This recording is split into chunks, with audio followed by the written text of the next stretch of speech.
terms of health funding. Would this be an ideal opportunity for you and some of your colleagues to start pressing for that extra money to go to the NHS that was promised during the EU referendum campaign? Yes, it would.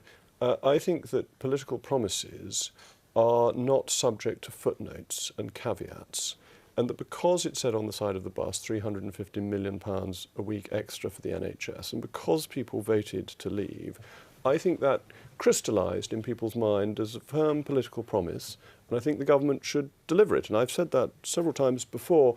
I think that politicians are a very difficult ground when they say, if you look at the riders I add in, if you look at the small print, I didn't really mean that promise. It was an if, it was a possibility. I don't think voters look at it like that. I think they say, this was promised, this should be delivered. And I happen to think the NHS also needs the money. Has the government given you any indication that they will do that? No. Right. And what are you going to do to... But what I have heard, I mean, I've heard on the grapevine, and this is political gossip, that there will be 3% real funding for the NHS. And this is going back to nearer to where we were historically. There is, of course, a big other fight, not just about the legislation, but between number 10, number 11 and the Department of Health about how much money they can actually come up with.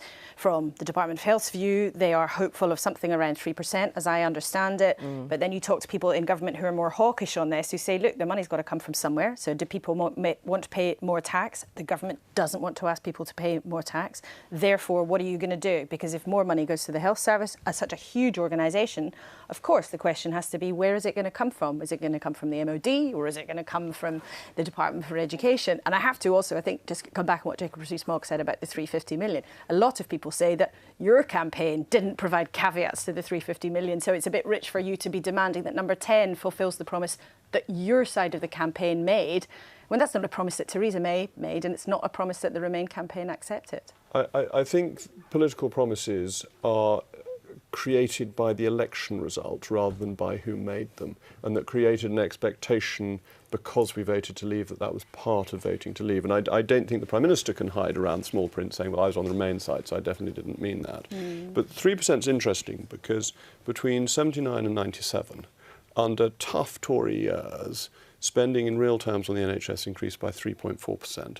From 2010, it's been by 1%, but with a much more rapidly growing population. So there has been, even from somebody like me who's fiscally dry, a real squeeze in real terms per capita NHS expenditure, and that can't go on indefinitely. Laura, thank you. Pleasure.